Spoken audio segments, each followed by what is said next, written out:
Good morning, Saints. I greet you in the precious name of Jesus. Midweek of Holy Week is often the quietest, yet most sobering time in the journey of the cross. By this point, Jesus had already entered into Jerusalem with the shouts of Hosanna. He cleansed the temple and he taught powerful parables.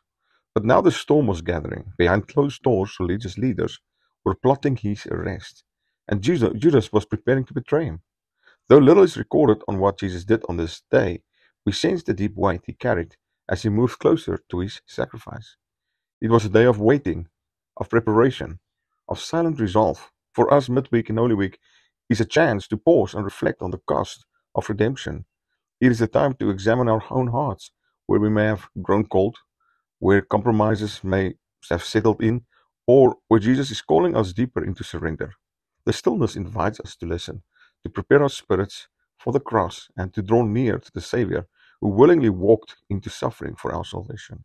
As the shadows lengthen towards Good Friday, let us not miss the holy moment of this day, an invitation to be still and know that He is God. May you be blessed. I greet you in Jesus' name. Shalom.